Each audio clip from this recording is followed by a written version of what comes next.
할 때 극복되리라 믿습니다.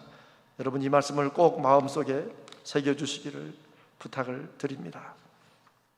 오늘 우리에게 주시는 하나님 말씀은 제가 그만 착각을 해서 지난주와 똑같은 구절을 올려놨습니다. 그러나 오늘 우리에게 주시는 하나님 말씀은 창세기 45장 1절로 5절입니다.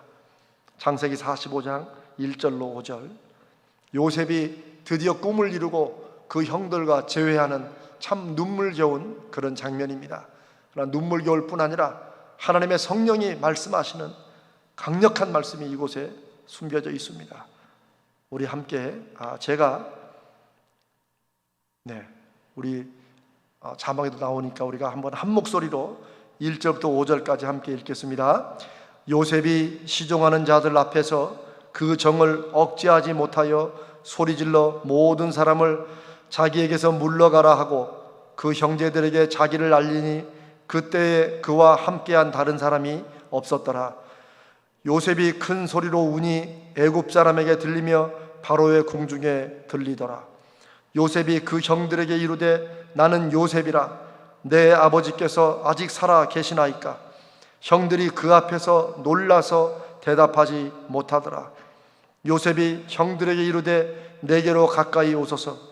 그들이 가까이 가니 이르되 나는 당신들의 아우 요셉이니 당신들이 애굽의 판자라.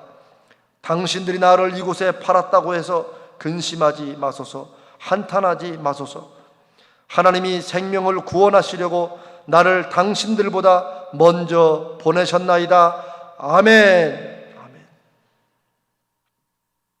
우리는 지난주부터 쌍기역으로 된 한 글자 낱말을 살펴보면서 믿음의 인생 성공이라는 주제를 가지고 한 글자씩 우리가 기독교적으로 한번 살펴보고 있습니다. 지난주에는 끼를 살립시다, 우리 자녀들의 끼를 살립시다 라는 제목으로 하나님이 주신 은사와 달란트, 요즘 계속 많이 얘기하고 있죠. 우리 교회가 지금 이걸 준비하고 있습니다. 그에 관해서 말씀을 나누었고 오늘은 꿈에 관해서 말씀을 나누고자 합니다. 여러분의 어린 시절의 꿈은 무엇이었습니까? 저는 법관, 판검사였습니다. 그런데 대체 이 판검사가 무엇을 하는 직업인지도 모르던 때부터 제 아버지의 소원이었고 저에게 주신 꿈이었습니다. 저는 큰아들 된 장자의 명분과 그 장자의 무거운 짐을 가지고 어렸을 때부터 무슨 말인지도 모르면서 너 커서 못 될래 하면 법관 될 거야, 판검사 될 거야 라고 얘기를 했습니다. 저는 판검사가 한 사람, 한 직분을 말하는 건 줄 알았었어요. 그러나 아버지가 일방적으로 주신 그 꿈은 아버지는 간절했지만 제 가슴에는 없는 꿈, 그래서 진정한 꿈이 아니었고 결국 제 꿈은 나중에 바뀔 수밖에 없었습니다. 제가 제 인생을 생각하면서 믿음을 생각하면서 정말 새롭게 제 꿈으로 붙잡은 것이 바로 오늘 여러분이 보시는 저의 모습입니다. 저는 철들고 제 인생을 하나님 앞에서 새롭게 의미를 깨달은 다음에 저는 목사가 되는 게 저의 꿈이었고 소원이었고 지금 부족하나마 그 꿈을 이루었습니다. 이제 생각해 보니 예나 지금이나 미래의 꿈에 관련해서 장래에 어떤 꿈을 가질 것인가에 대해서 꼭 바뀌어야 될 것이 하나 있습니다. 그것은 진짜 꿈, 하나님이 우리에게 원하시는 꿈, 믿음으로 우리가 붙잡아야 될 꿈은 명사형이 아니라 동사형이 되어야 한다는 것입니다. 무슨 말씀이냐면 우리는 보통 꿈은 내가 무엇이 될 거야 라고 명사를 얘기합니다만 어떤 직업의 사람이 되겠다고 하는 것이 아니라 진정한 꿈, 하나님이 바라는 꿈, 우리가 가져야 될 꿈은 앞으로 무엇을 하고 싶다, 나는 무엇을 하며 살고 싶다 라고 하는 것이 그런 동사형이 되어야 된다고 저는 믿습니다. 그게 하나님이 원하시는 꿈이고 하나님이 우리에게 말씀하신 사명과 연결되는 꿈인 것입니다. 인생을 어느 만큼 살다 보면 이제 그것을 깨닫게 되죠. 내가 무엇이 된다 한들 되고 난 다음에 그 다음에 무엇이 제대로 잡혀있지 않으면 되고 난 다음에 후회와 절망과 낙심에 오히려 더 빠지게 된다는 사실입니다. 그러니 이제 우리에게도, 우리 자녀들에게도 앞으로는 무엇이 되라, 무엇이 되겠다로 꿈을 심어주지 말고 무엇이 되어 어떻게 살겠다, 아니 내가 어떻게 살기 위해서 무엇이 될 것인가를 고민하는, 무엇을 하겠다는 꿈을 가슴속에 심어주시기를 바랍니다. 한국 사회는 지금까지 전통적으로, 물론 한국만은 아닙니다만은, 우리가 꿈을 이루는 방법에 가장 분명한 것은 공부 잘하는 것이었습니다. 아니, 좀 더 정확하게는 학교 시험을 잘 보고 점수를 올리는 것이요, 수능을 잘 치르는 것이었습니다. 지난 50년 동안 한국 교육이 그것을 너무나도 강조해 왔습니다. 이것을 바꿔야 된다 말은 하지만 바꾸지 못하고 지금도 오히려 더 강화되는 쪽으로 가고 있습니다. 그러다 보니까 어느새 이 사회는 자기의 꿈을 이루기 위해서 다른 사람의 꿈을 짓밟는 것이 전혀 이상하지 않는 그런 나라가 되어버렸습니다. 그리고 이런 현상은 갈수록 심해지고 있습니다. 여러분, 얼마 전에 이제 간신히 해결된 의사 파업을 아실 것입니다. 코로나19의 재확산이 강력해질 때 하필이면 그때 의대 정원 확대, 지방에 의사가 부족하니까 의대 정원을 확대해야 된다는 정부 정책에 반발해서 수도권의 전공의와 전문의들이 집단 휴진에 들어갔습니다. 20년 전에 그때보다 더 강력하게 파업을 주도한 의사들은 어떤 사람들이고 어느 대학 출신 의사들입니까? 바로 한 번도 전교 1등을 놓치지 않고 S의대에 부럽게 들어가서 의사 된 사람들과 그 대학을 다니는 학생들 아니었습니까? 특히 서울 경기 지역에서 급한 환자들이 진찰을 받지 못해 이 병원 저 병원 다니다가 죽는 일들도 있었습니다. 수술을 받지 못해 사람들이 죽어가고 있는데도 파업은 계속되지 않았었습니까? 그때 한 지방의 병원장이 인터넷에 의사 파업을 비판하며 이런 글을 올렸는데 많은 사람들의 공감을 샀고 또 저도 역시 많이 공감했습니다. 그 글이 이렇습니다. 똑똑한 서울 의사 양반, 이곳 시골에는 당신네들보다 좀 덜 똑똑해서 그깟 수능 문제 한두 개 더 틀렸다 한들 시골 무지랭이 할아버지건 수레전 노숙자건 돈 없는 외국 노동자이건 간에 그들이 아플 때 밤새 곁에 있어주는 의사가 필요하다. 의사가 되겠다는 명사형의 꿈은 이루었지만 의사가 되어 무엇을 하겠다는 동사형의 꿈이 아니었기 때문에 그런 의사들 때문에 오늘날 이런 일이 일어나는 것이 아닙니까? 참 이런 현실은 얼마나 안타깝습니까? 그러나 저는 이 정도는 진짜 문제가 아니라 더 큰 문제, 더 진짜 문제는 지금도 이런 일을 당연시 하는 교육을 하고 있는 한국 사회와 한국 교회, 한국 교육에 있다고 생각합니다. 물론 공부를 잘하는 것이 무슨 죄나 잘못이 아닙니다. 그러나 그것도 우리가 지금 교회에서 준비하고 있는 다중지능 이론에 의하면 그것도 지능의 한 부분입니다. 그것도 하나님이 주신 은사의 한 부분인데 그것만이 사회에 꼭 필요한 것이고 그것만이 우리 사회에서 성공하기 위한 유일한 길로 잡아놨기 때문에 이런 문제가 생기는 것입니다. 그래서 공부를 좀 못하면 이렇게 말하지 않습니까? 그래, 너는 머리는 안 되니까 그냥 기술이나 배워서 살아라. 그 정도도 아닙니다. 소위 공부 좀 못하면 학교 성적이 소위 대학에 갈 만한 상위권에 들지 못하면 우리 아이들에게 장래의 꿈조차도 제대로 말하지 못하고 갖지 못하는 이런 현실과 상황이 되는 것이 바로 더 큰 문제입니다. 사실 저를 포함한 우리 부모 세대가, 우리 기성세대가, 그리고 교회가 거기에 동의해 오지 않았습니까? 앞으로 이걸 우리 교회부터라도 새롭게 하려고, 정말 우리 자녀들에게라도 너는 하나님의 자녀고 하나님이 너에게 이런 재능을 주셨고 너는 이런 지능이 있고 너는 이렇게 해서 인생을 살아갈 수 있다, 하나님이 너를 붙잡아 주신다 하는 것을 가르치기 위해서 준비하고 있습니다. 여러분, 제가 지금 무슨 교육개혁을 말하는 것이 아닙니다. 다만 최소한 한국 교회부터라도, 아니 우리 가자제일 교회부터라도 정말 모든 아이들은 성경이 분명히 말씀하신 대로 다 하나님의 형상으로 지음받은 소중한 자녀들이라는 사실을 정말 진짜로 가슴에 새겨지도록 확신하도록 가르치자는 것입니다. 그래서 우리 가자제일교회에서 신앙교육을 받은 아이들은 최소한 자기 자신을 학교 성적과는 상관없이, 자신의 인생을 학교에서 성적과는 상관없이 있는 모습 그대로 사랑받고 인정받고 존중받고 자기가 마음속에 품고 있는 꿈을 펼칠 수 있다는 자신감과 확신을 갖고 살 수 있도록, 그렇게 인생의 방향을 정하고 나갈 수 있도록, 또 구체적으로 그런 삶을 살도록 가르쳐주고 인도하자는 것입니다. 하나님께서 우리 자신에게 주신 은사와 재능과 꿈을 따라 살도록 길을 인도해 주자는 것입니다. 저는 그게 적어도 우리 교회가 붙잡아야 될 사명이라고 믿습니다. 이것이 바로 우리가 꿈을 갖고 산다는 것의 의미입니다. 우리가 우리 자녀들에 대해서 그런 꿈을 가져야 되고, 우리 자녀들이 하나님의 꿈을 자신의 가슴속에 품고 살아야 됩니다. 왜 오늘날 우리 자식들이, 우리 젊은 이 땅의 청년들이 공무원 되기를 저렇게 바라고 저렇게 애를 쓰고 저렇게 수년간 매달립니까? 나이가 40, 50이 되어가도 왜 저렇게 공무원 되기를 바랍니까? 만약 그 이유가 한 나라의 공직자로서, 이 나라의 공직자로서 봉사하고 싶은 열망이라면 우리는 박수치며 50, 60이 되더라도 그 꿈을 응원하고 밀어줘야 됩니다.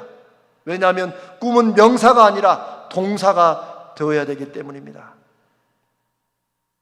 그러나 1997년 소위 IMF 사태 이후로 안정적인 평생 직장이 사라졌습니다. 그러자 보니까 지금 명퇴 여러 가지 기업들에서 퇴직당하는 것이 점점 나이가 짧아지니까 우리 젊은 청년들이, 누구보다 강력한 꿈을 가지고 살아야 될 청년들이 편안하게 정년까지 안 잘릴 직장이 공무원밖에 없다, 이런 이유 때문에 공무원으로 몰린다면 우리 부모들, 우리 기성세대들은, 특별히 믿음의 사람들은 회개하고 가슴을 쳐야 됩니다. 먹고 사는 것 중요합니다. 왜 그게 필요한 일이 아니겠습니까? 그러나 먹고 살기 위해서만 일하고 산다면은 그러기에는 우리 인생이 너무나 귀하지 않습니까? 하나님이 우리에게 바로 그런 인생이 되서는 안 된다고, 하나님이 붙잡으시는 하나님의 자녀들의 인생은 어떻게 돼야 된다고 말씀하시고 보여주신 분이 바로 예수 그리스도시고 성경이 우리에게 말씀하시는 거 아닙니까? 사랑하는 여러분, 우리는 우리 청년들에게, 우리 젊은 자녀들에게 우리가 애썼지만 어떻게 하다 보니 이런 나라를 만들어서 미안하다고 인정해야 됩니다.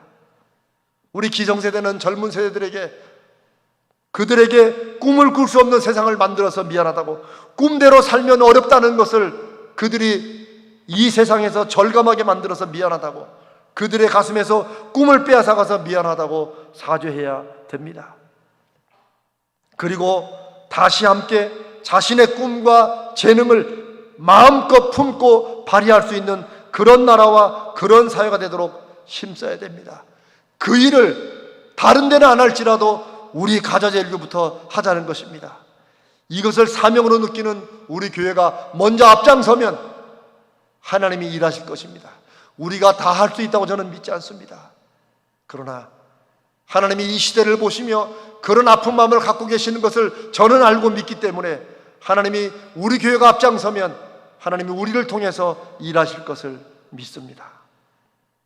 하나님이 주신 은사와 재능과 소원을 따라 마음껏 꿈꿀 수 있는 자유, 자신이 원하는 것을 꿈으로 꾸고 그것을 위해서 나아갈 수 있는 그런 권리, 자신의 꿈을 정하고 그 꿈을 향해 노력할 때 그 꿈이 이루어지는 그런 기쁨, 이런 자유와 권리와 기쁨이 우리 자녀들의 인생에 다시 회복되도록 그렇게 노력하고, 그렇게 우리 가슴에 그것을 꿈으로 삼으십시다.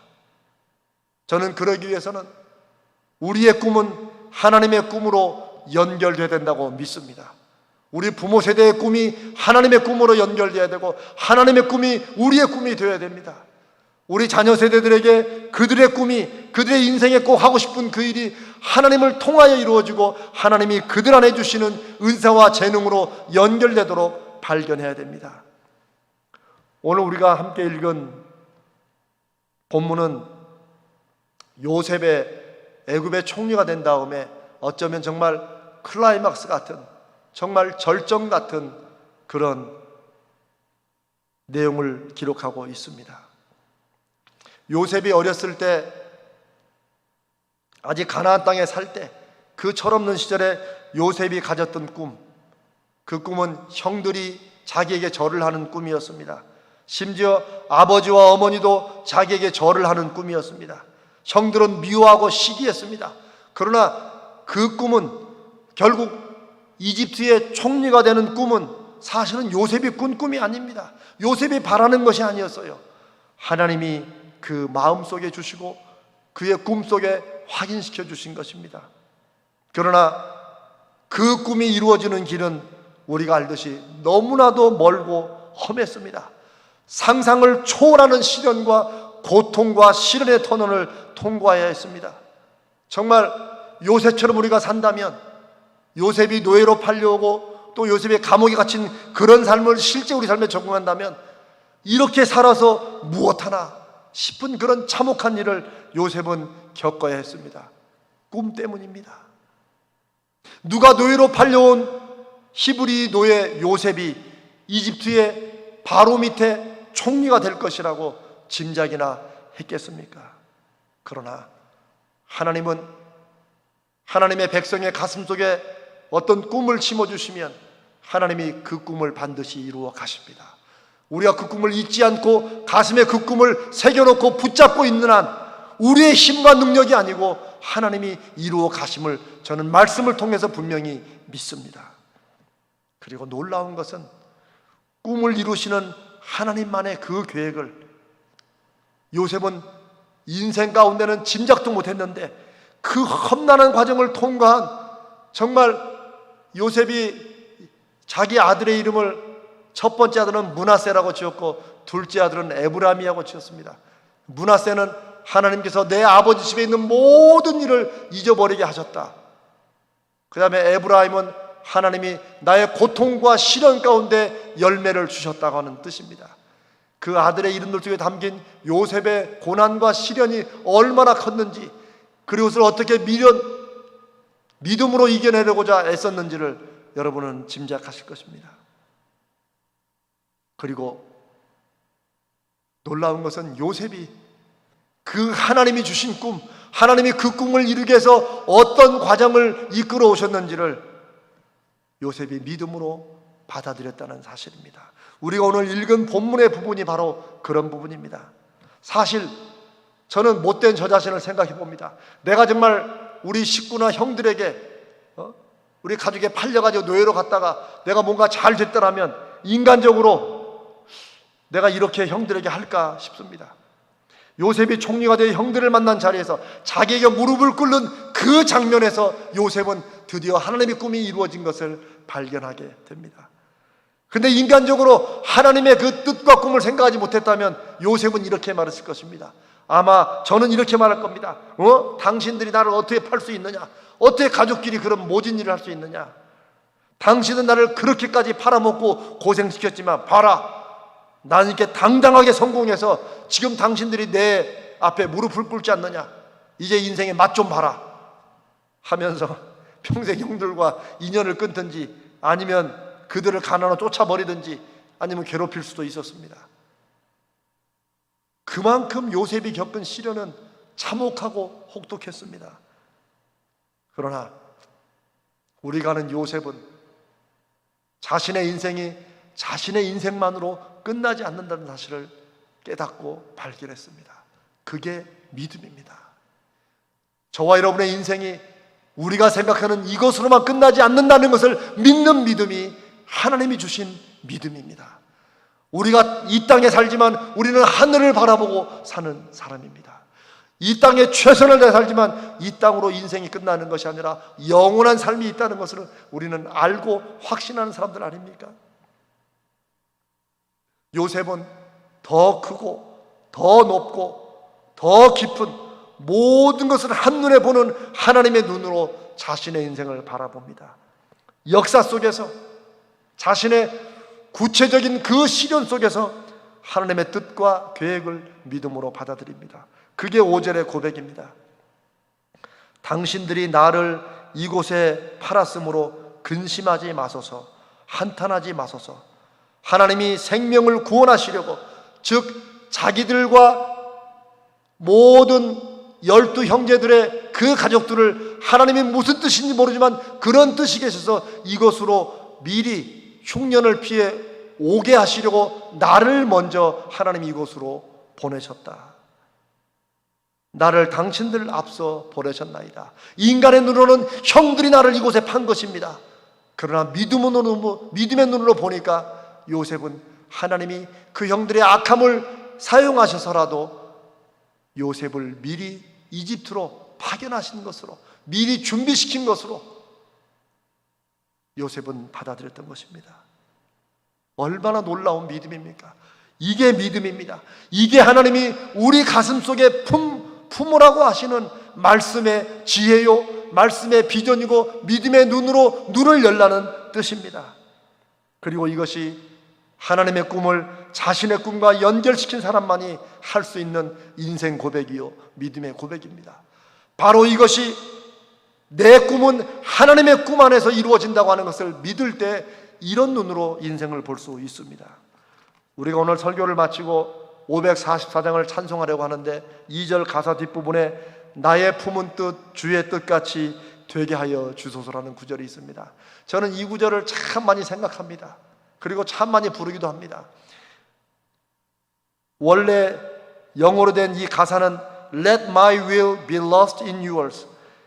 나의 뜻은 하나님 당신의 뜻 안에서 사라지게 하여 주옵소서. 내 뜻이 이렇게 중요하지만, 내 의지가 이렇게 중요하지만 하나님의 뜻 안에서는 내 뜻은 사라지게 하여 주시옵소서. 내 꿈은 하나님의 꿈 안에서 다 녹아지게 하여 주시옵소서. 하나님의 꿈이 이루어질 때 내 꿈이 이루어진다는 것을 확신한 사람들이 그런 찬송의 고백을 할 수 있는 것입니다. 하나님의 뜻과 꿈과 계획이 우리가 바라는 것보다 더 크고 위대하시고 완전하시기 때문에 우리는 우리의 꿈을 붙잡으면서 우리를 통해 하나님의 꿈이, 하나님의 계획이 이루어지기를 바라는 것입니다. 사랑하는 여러분, 저는 이처럼 우리들도, 우리 자녀들도 하나님의 꿈을 자신의 꿈과 연결시키는 믿음의 고백을 드리는 그런 인생을 살기를 주님의 이름으로 축복합니다. 이제 우리 자신에게, 그리고 우리 자녀들에게, 특별히 이 땅의 믿음의 청년들에게 하나님의 뜻 안에서 자기의 꿈을 가진 사람에게는 꿈은 이런 것이라고 말해야 된다는 거 저는 말씀드리고 싶습니다. 꿈은 어떤 것입니까? 진짜 꿈은 나는 이런 꿈이 있다고 말하는 것만으로 충분하지 않다는 것을 알아야 됩니다. 그 꿈을 위해서 앞으로 이렇게 하겠다라고 결심하는 것만으로 충분하지 않다고 우리는 우리 스스로에게, 우리 자녀들에게, 믿음의 청년들에게 말해줘야 됩니다. 진정한 믿음의 꿈을 꾸는 사람은 자신의 꿈을 말할 때 지금 나는 그 꿈을 위해서 이렇게 하고 있다, 나는 그 꿈을 위해 비록 상황과 형편은 어려워도 이런 희생을 나는 감당하고 있다 말할 수 있어야 한다고 믿습니다. 어떤 사람들은 말합니다. 꿈이란 건 원래 이루어지지 않는 것이라서 꿈이라서 부르는, 꿈이라고 부르는 거야. 그래서 꿈은 가지고 있는 것만으로도 의미가 있어 라고 그럴듯하게 말하지만 한마디로 개똥철학입니다. 한마디로 뭐가 뭔지도 모르는 헛된 얘기를 하고 있는 것입니다. 믿지 않는 사람들은 꿈을 그렇게 말할지라도 우리 믿는 사람들은, 하나님의 꿈을 꾸고 하나님의 안에서 꿈을 가진 모든 사람들은 이런 꿈을 가져야 한다고 믿습니다. 이루어지지 않을 것이기 때문에 아예 꿈은 포기한 채, 현실에 치여서 꿈은 잊어버린 채 일찌감치 머릿속 생각으로만 간직하기로 하고 그저 추억의 한 부분으로만 꿈을 끄집어내는, 그러니까 꿈일 수밖에 없다, 꿈이 꿈이지 라고 하는 세상 사람들의 말장난에 결코 빠지지 않기를 바랍니다. 진정한 꿈은 그 꿈이 이루어지는 꿈을 꾸며 사는 것이라고 믿습니다. 그리고 마침내 그 꿈이 이루어지는 것을 기쁨으로 맛보는 것이라고, 그리고 우리의 믿음은 바로 그 일을 향해서 나가도록 우리를 격려하고 이끌고 붙잡아 준다고 믿습니다. 그게 하나님 안에서 꾸는 꿈입니다. 진정으로 꿈을 꾸고 있다면, 믿음으로 인생의 꿈을 가슴속에 간직하고 있다면, 치열하고 비장한 가슴으로 그 꿈을 이루기에 모든 것을 쏟아 부을 수 있는 그런 인생이라고 저는 믿습니다. 그러다가 끝내는 그 꿈으로 인해서 죽음을 맞는다 할지라도 죽음을 두려워하지 않을 그런 강렬한 꿈의 열정이 바로 믿음의 꿈이라고 저는 믿습니다. 저는 우리 자신과 우리 자녀들이 믿음으로 꾸는 꿈은 이루려고 노력하다가 끝내 그 꿈을 이루지 못하고 설령 그 꿈 한가운데서 인생이 끝난다 할지라도, 그렇게 하나님 앞에 선다 할지라도 그래도 그래도 그 꿈을 위해서 살았고 그 꿈을 향해서 걸어왔다는 그 사실에 간절함으로 감사함으로 충만한 그런 꿈의 사람이 되기를 바랍니다. 저는 모세를 기억합니다. 여러분, 모세는 80이 되었을 때 저 이집트에서 이스라엘 백성을 출애굽시키라고 부름을 받고, 이스라엘 백성들이 자신들만의 땅 가나안에서 마음껏 하나님을 찬양하는 그런 꿈을 마음속에 품게 되었습니다. 바로 요셉의 그 꿈이 모세의 꿈까지 연결된 것이죠. 그런데 여러분, 이 모세는 끝내 가나안 땅에 들어갔습니까? 들어가지 못했습니다. 가나안 직전 앞에 요단강 근처에 있는 비스가라는 산에서 최후를 맞았습니다. 하나님이 모세에게 그만 이 땅에 수고를 마치라고 한 것입니다.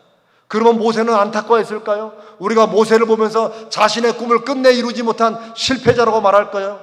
아닙니다. 하나님은 그 모세에게 가나안 곳곳을 다 보여주셨습니다. 네가 수고하고 애쓴, 네가 이스라엘 백성에게 심어준 그 꿈이 곧 이렇게 이루어질 것이다. 이것은 어느 지파가 살 것이고, 저것은 어떤 지파가 살 것이고, 저 땅에는 무엇이 유명하고, 하나님 마치 관광 투어하시듯이 모세의 마지막 순간에 그가 꿈꾸고 이루고자 했던 가나안 땅을 다 보여주십니다. 이게 하나님의 사랑이요. 그 사랑을 받은 모세는 그 마지막에 너무나도 하나님 앞에 감사했을 것입니다. 하나님, 나같이 부족한 것을 통해서 이런 위대한 가나안에 들어가는 꿈을 갖게 하시고, 그런 꿈을 향해서 우리 자손들을 길을 인도하게 하시는 이런 사명 주심을 감사합니다 하며 인생을 마쳤을 것입니다. 사랑하는 여러분, 이 세상은 방향 없이, 진정한 목표 없이 허무한 것을 좇으며 열심히는 살지만 무엇을 위해 열심히 사는지 모르고 살기 쉽습니다. 그러나 우리는 꿈을 향하고 꿈의 한 부분으로 살았고, 오로지 꿈을 내 가슴속 머리 위에 별처럼 두고 살았다는 그 사실 하나만으로도 가슴이 벅찬 그런 꿈을 가슴속에 간직하고 살기를 주님의 이름으로 축복합니다. 여러분 안에는 어떤 꿈이 있습니까? 저는 이 땅을 향하고 우리 자녀들을 향하고 이 세상을 향한 하나님의 꿈이 여러분의 가슴 안에 있기를 바랍니다. 그리고 우리 인생의 마지막 순간에 나는 그 꿈에, 이런 하나님의 꿈에 매달려 살다가 그 꿈에 이렇게 내 인생을 마친다, 그것을 꿈꾸었고 내 땀과 눈물을 기꺼이 쏟았다라고 믿음으로 고백할 수 있는 그런 꿈을 가슴속에 가지시기를 주님의 이름으로 축복합니다. 우리와 우리 자녀들이 꾸는 꿈은 사람들이 헛되게 바라는 것 같은 치르는 대가와 희생 없이도 그냥 쉽게 이룰 수 있는, 눈물과 땀이 없어되는 그런 꿈이 되지 않기를 간절히 바랍니다. 우리의 꿈은 누가 돼지꿈 꾸고 맞았다는 어떤 로또나 복권에 당첨되는 그런 꿈이나 설레는 가슴 없이 돈만 주면 이룰 수 있는 그런 꿈이 되지 않기를 간절히 바랍니다. 한겨울의 날씨에도 그저 날만 따뜻하면 개나리가 꽃을 피울 때가 있습니다. 그렇듯이 조건만 맞으면 아무 때나 누구에게나 주렁주렁 달리는 꿈이 되지 않기를 바랍니다. 우리의 꿈은 동전을 넣으면 누구에게나 덜커덩하고 원하는 대로 내주는 그런 자동 판매기 같은 값싼 가짜 꿈이 되지 않기를 바랍니다. 그런 가짜 꿈, 거짓 꿈들을 위해서 인생의 한순간이라도 낭비되지 않기를, 그런 것들 당당히 거부하는 우리와 우리 자녀들이 되기를, 진정한 하나님의 꿈의 사람이 되기를 바랍니다. 우리가 믿음으로 꾸는 꿈은 눈물로 심고 땀으로 물주고 고통의 숨결로 가꾸는 진짜 꿈, 하나님의 꿈, 이 땅에 살아도 하늘의 꿈을 가슴에 품고 사시길 바랍니다. 그리고 그런 꿈을 위해서라면 우리가 치러야 할 대가는 기쁨으로 기꺼이 치르는 그런 꿈의 사람이 되기를, 그리고 그런 우리 자녀들이 되기를 우리는 기도합시다. 또한 하나님 안에서 꿈을 꾸는 우리는 나와 내 가족만을 위한 열매를 맺는 꿈이 아니어야 할 것입니다. 대신에 하나님의 꿈을 가슴에 품고 내 꿈이 하나님의 꿈과 연결된 우리들은 그 꿈이 무엇이든지 간에 그 꿈이 맺는 열매는 나를 넘어서 이웃으로, 이웃을 넘어서 온 세상을 품고 모든 사람이 함께 그 열매를 누리는 그런 꿈이 되기를 주님의 이름으로 축복합니다. 끝으로 우리와 우리 자녀들이 이런 꿈을 꾸기를 기도합니다. 이제는 내 능력으로 살아가는 것이 아니라 믿음으로 하는 모든 일이 하나님의 능력의 크기만한 결과로 나타날 그런 꿈을 가슴에 품읍시다. 돈에 냉혹하고 믿음에 냉소적인 이 시대에 믿음으로 사는, 믿음의 꿈을 품고 사는 우리를 통해서 하나님이 이 시대에도 정말 하나님이시구나, 믿음으로 사는 우리가 하나님의 종이라는 것이 세상의 분명한 결과로 증거되는 그런 영광의 날을 꿈꾸는 꿈의 사람들, 그 꿈을 살릴 수 있기를 주님의 이름으로 축복합니다. 사랑하는 여러분, 이제 우리 이 말씀을 생각하면서 우리 540장을 한번 같이 찬송합니다.